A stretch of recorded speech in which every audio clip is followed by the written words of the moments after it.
It's no surprise that the Okanagan has become a popular destination for filmmaking. With big stars like Anthony Hopkins, Nicolas Cage, and George Clooney all making movies here, business is booming. Today on Up Front, we're going to talk to a man who knows exactly what it takes to attract those kind of films to the Valley, the head of the Okanagan Film Commission, Jon Summerland.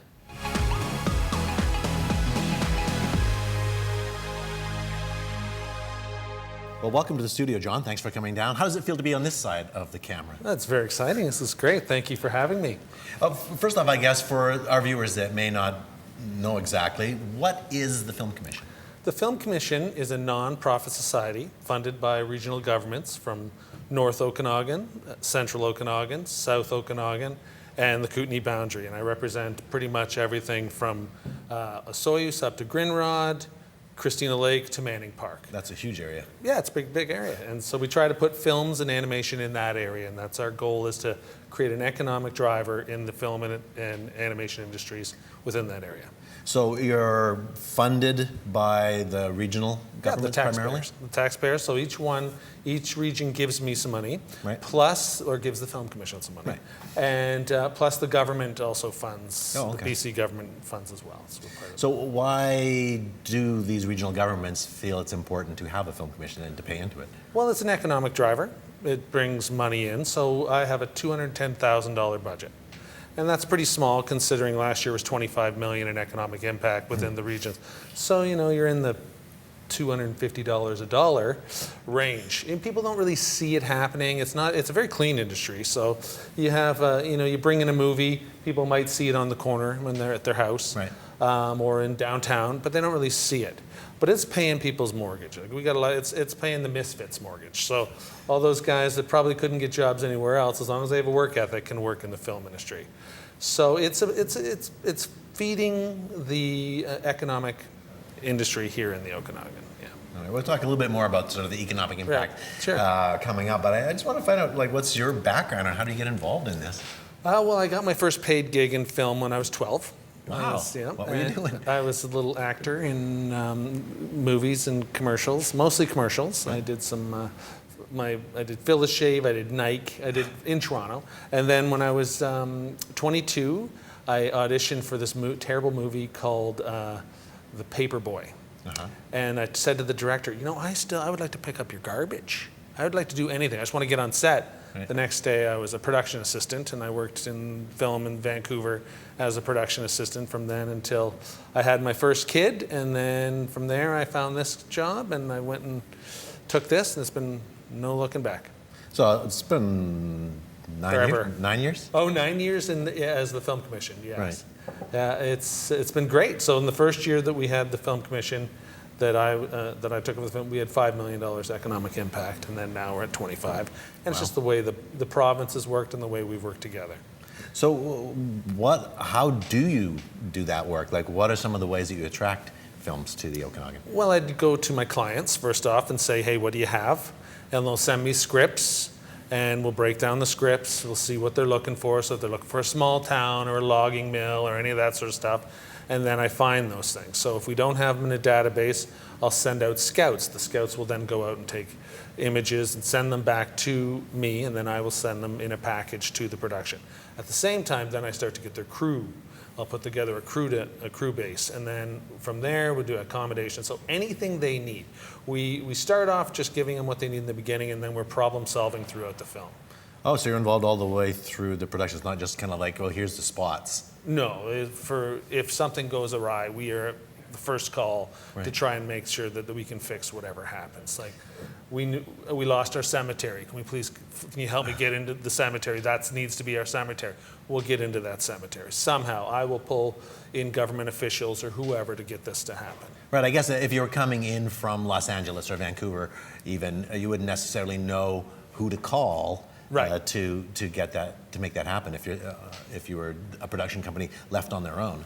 No, if you were coming from Los Angeles, they don't even come. So what's going to happen is they're going to send out a script to 10 places. They go, the tax credits are good here, and it's also desert and high desert and forest and whatever. And then they'll send it to 10 other places around the world. So you can battle that ground, or you can watch and see what scripts they've just optioned, what books they've optioned, what directors they've just hired. And you said, oh, they hired a director, and that guy normally does this sort of film. and you call down and you find out what they have and whether you can get it. So you're really like looking that far ahead. You're not sort of waiting. No, all the we time. don't wait. There's a lot that wait, and you can work really hard in this job. Really hard, which we do. We work really hard, and you can get about 10% more. Or you can sit around and wait for a script to come in and get it. See, it's hard, because you got to work really hard for that extra 10, 20%. And you have to create. It's not just, oh, I'm going to sell some locations. Because locations, the world is beautiful. Right. We are very beautiful, and the production value of our movies is the best thing that our movies have. If you look at our movies, our little $2.5 million movies that shoot entirely here, the best part of that movie is the Okanagan. The wide shots, the views, the locations. It makes it look so much better. So that's an easy sell. But what they say when they come up here then, okay, well, if I'm in Vancouver and I'm coming up there, it's going to cost me $450,000 more to bring my crew, bring my trucks, bring everything up there to shoot. And I get a tax credit of an extra 6% on the labor. It doesn't add up. So you have to create something else. You have to create the crew. We have to create the infrastructure. We have to bring it all in and make that happen. So it's not just sitting around and waiting. We have to build everything. Plus, a vista, if we're going to shoot a vista in the Okanagan, we've irrigated our desert. So we get little partials of desert. So you got to show, okay, here's my vista. It's not 360. You look at Ashcroft, Cache Creek, you can get 360s of desert vast. everywhere, And so that's why you see a lot of movies like Maze Runner and A-Team, because they're going to go up there with their money and they're going to take it and they're going to shoot these wides. But then they're going to go home. They're going to go to Vancouver, LA. Here we've created something where we go, here's somewhere where you can stay and shoot. And they don't always shoot beauty. The movies that we have right now, like the Anthony Hopkins movie, was here for dismal. It was here for gray, dirty, yucky, crack hotels. So we don't always sell that. We show them that we have that, and then you turn around and go, but you can live in this, and it's beautiful. So that's what the good things about the Okanagan. So, I mean, what is it like now pitching the Okanagan compared to when you first started? Is there like more of an awareness? Oh, it's so much easier in one way. Like it used to be, we would have to drive everybody around. We'd have to fly them in. We would have to spend a lot of the money in that way. Now it's more smoozing. So they already know, they've already seen it on screen. People have shot here, they've been here so many times, so they're just picking the right shows. So you just get them here and you kind of treat them, high roll them and treat them like this is where they should be. So then they pay for their own scouting, then they pay for their own accommodations when they're coming. They fly themselves in. It's changed quite a bit, especially in the last couple of years, on how we do business. The new companies, still we bring them in and then we hire scouts and drive them around, but most people know what we have. So it's just facilitating what we've already have and making them feel welcome. So would you think it would be like a single project that really kind of put you over the hump, or has it just been that gradual? I really honestly think that's crew. I think the main thing is that we've put together such a great crew that now you can hire and we can roll from one film to the other a crew. Right. And that has changed it. So each movie has built more crew. Right. And each time we have more crew members, the less money they have to put in hotels and per diem. Right. Plus, people know where stuff. When you have a local crew member and they're a grip even, and you say, "Well, I need to find a barrel," well, they can go, "Well, just down the road here, there's a winery." Or like local crew members.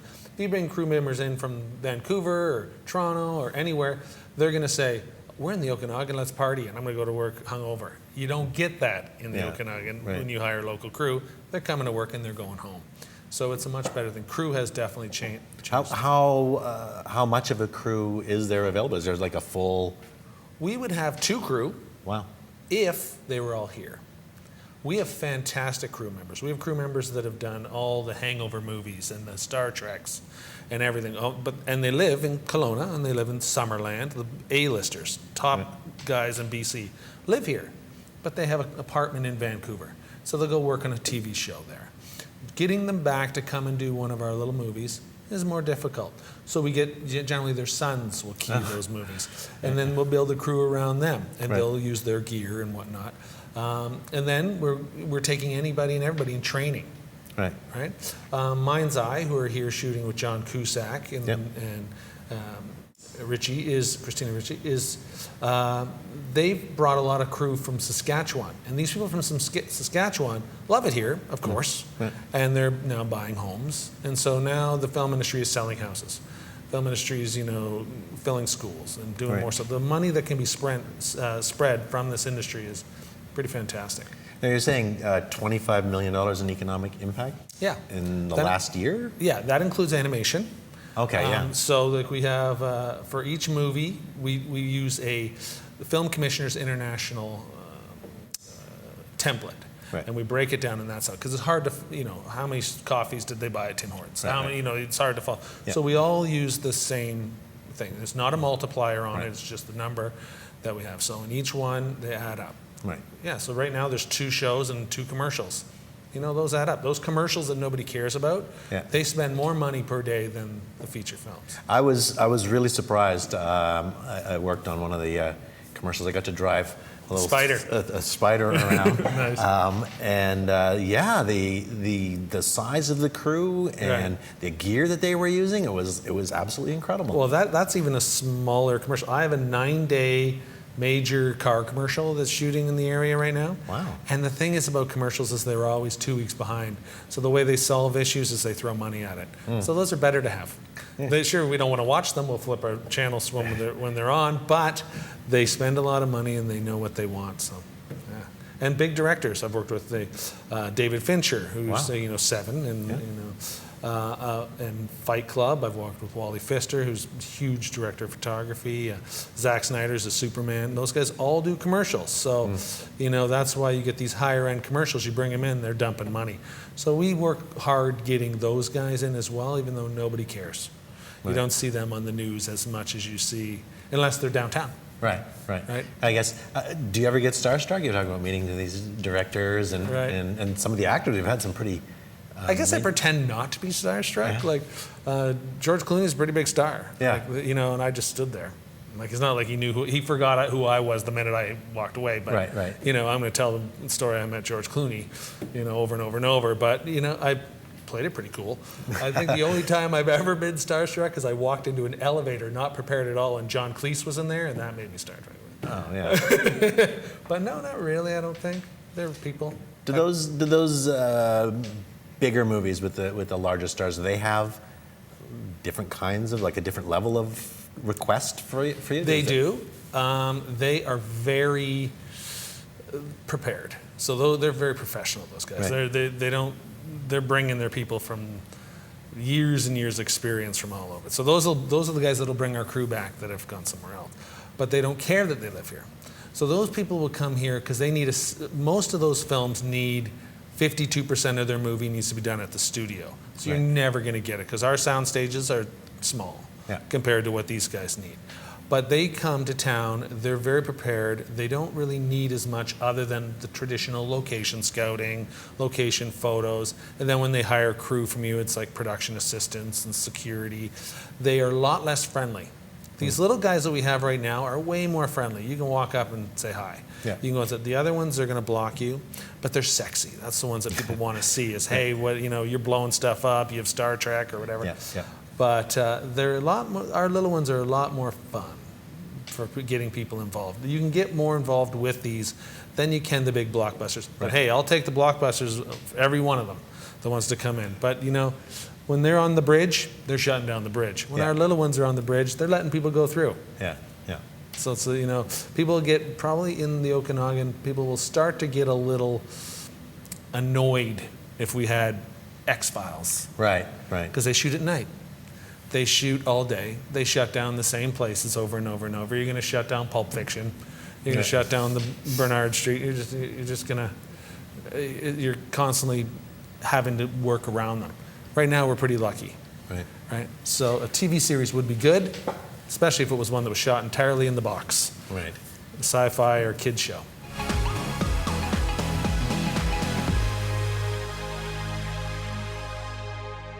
Welcome back to Up Front. We're talking today to Jon Summerland, the film commissioner for the Okanagan Similkameen End much wider area, as you were talking about. So we've been talking about live action film a lot, but a big part of the industry here in this region is animation as well. That's under your bailiwick as well. Yeah, animation is probably my easiest sell. The tax credits are fantastic for animation because they are labor driven, and labor is the biggest expense for animation. Right. We never even thought about animation, 5 years ago. Well, it was probably about 7 years ago. We never thought about it.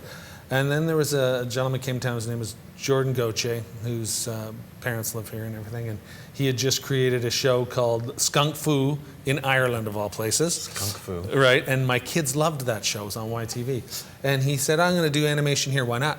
So I worked with him, and I realized this is a fantastic industry. Like, they are paying 22-year-old, 28-year-old kids 85, 95 grand to make drawings and stuff. What about 50-year-old guys? Exactly. I was like, hey, quit.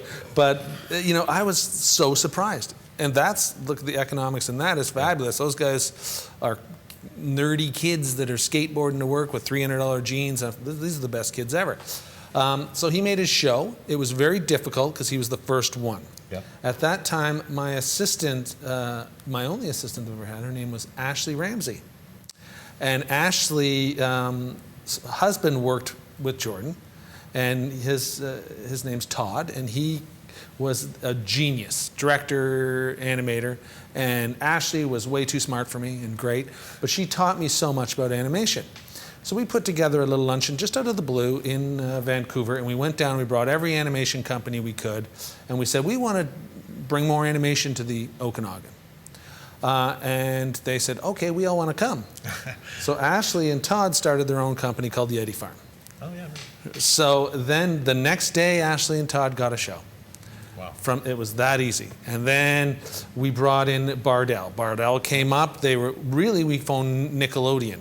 Nickelodeon came up, and they brought with them a company called Bardell. Right. And Nickelodeon said, this is just what we do. We are never inside. We're not in Hollywood. We're out in Burbank. We're not in Dubai. We're outside. Like, they never go to the main center. They're always in small. So they loved it here. Wow. They met with the mayors. They met with the city planner at the time, and everybody, let's do this. So Bardell went, ding, I can start saving some money, tax credits, and this is great for us. Gives us a competitive edge. So they came up. They set up their studio.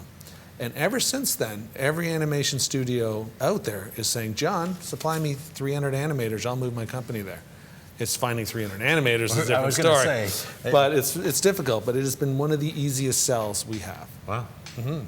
And again, we talked a little bit about economic impact, and if there was 300 new employers, animators working, that's got to be big for the... Well, Ashley's expanding, Bardell's expanding. They're all just growing as fast as they can. Yeah. There's other companies that are just sitting there. They're looking at places. They're not just like, hey, I'm coming up here to scout it out.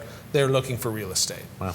The hardest thing is we don't want to create something that's got a void, so that then it starts poaching from each other and they start eating off each other. Because Vancouver also has a labor shortage. So we got to make sure that we work this correctly. So we go to job fairs. In fact, last year, Colin came with us to a job fair in Toronto to start show kids that we want them to come here, to come from Sheridan, to come from all the colleges in Toronto and come work on our animated shows. So we are aggressively trying to fill that. So that's another thing the Film Commission is, we're trying to get the people to work in these little studios, because we can get the work, now we got to get the people to work there. That's the hardest part for sure. So if people are looking for ways to get involved in the local film industry, obviously learning animation would be one way. But there's not. But if people are looking for to become on a crew or something like that, a grip or anything like that. What's the best way for people to maybe? Because I know this is not really your. Well, no, that side is definitely it is. Acting is a little acting. Bit, you want to. I try to avoid that, but to be a crew, there's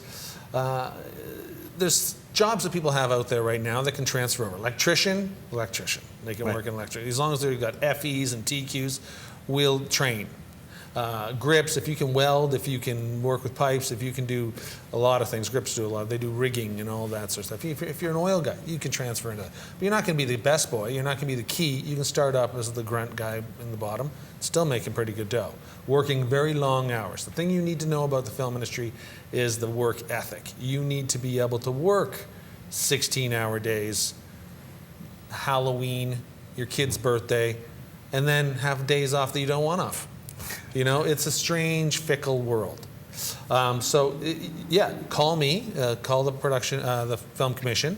I will introduce you to the production companies. I'll put you on a list. We have a crew list that I then do. The college, and there's film schools that are looking about setting up. The college just started a animation school. You also have Center of Arts and Technology, which are training great kids, which all of them are coming out and working if they want. The problem with a 20-year-old kid coming out of the film and animation schools here is they want to be in Toronto. Right. They are Vancouver. They want to be on Beatty Street in a 200-square-foot apartment, you know, having the life. Yep. It's once they pop out their first kid or whatever that they start to come back. Right. So even though we're training kids in school, we don't always keep them. Some of them like staying in the small town. We have a lot to offer in this town. So the Cato, the Center of Arts and Technology, that's fabulous for getting the kids out there. The college, and UBC even. UBC, those type of courses can train you more than likely to be a director or to create your own company, which we need those as well. It's sustainable, it makes it better. But right now we need the guys on the ground, the guys that can, you know, hammer nails and paint sets and do all that sort of stuff. So we are truck drivers. We're bringing them in, we're training them. It's the best way to come about it if you want to do it is to contact the film commission, and I will then get you in somehow. Right. Animation's a different story. You need to be qualified. Right. So the college, again, has created an animation course. Center of Arts and Technology also has an animation course, and those kids are coming out. They used to come out and go right to Club Penguin. Now they're coming out and going right to Yeti Farm. They're coming out and going right to Bardell. The more we can get in there, the better. Right. And honestly, since I've been to these schools, I go in there, they're busier. There's more kids in there. Right. And I think that's partly because they see what's happening on the street. If you see that there is a job. Right. It's unreal. Yeah. Yeah. So that's the thing is that I remember when I first started here, I would talk in front of groups, and there'd be a lot of, you know, gray hair people out in those groups, and they were like, oh yeah, do we really want this industry? It seems like it's really destructive. We are kind of a service industry for, you know, tourism. And I'm going, well, you're going to get it. And now I talk in front of groups, and the demographics completely changed. Mm-hmm. There's young people in there. There's young people of multiple colors. Like it's a different town, and it's happening. These industries will help change that. And you know, I'm not taking credit for changing the town or growing the town, but it is one industry that is going to help create that. And if you show the Okanagan on TV over and over and over again, subconsciously, people watching the TV is going, I want to live there. Yeah. I want to live there. And then you show a wine show that says this is Kelowna. They go, that's the place I want to live. You know, that's the place I want to go, because I've been told over and over. I honestly think that's part of why Vancouver went from the 80s Expo then to filming every day, seeing it every day on your TV set, to making it a place that everyone wanted to live. It's a beautiful city, but aside from that, everyone saw it every day, every time they turned on their television.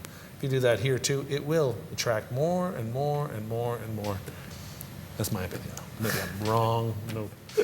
Well, it seems to be heading that way. Well, thank you so much for coming down today, John. It's great to get kind of a behind-the-scenes look, behind the curtain at the film industry that's been just booming so much here in the Okanagan. Well, thank you for having me. It's fabulous.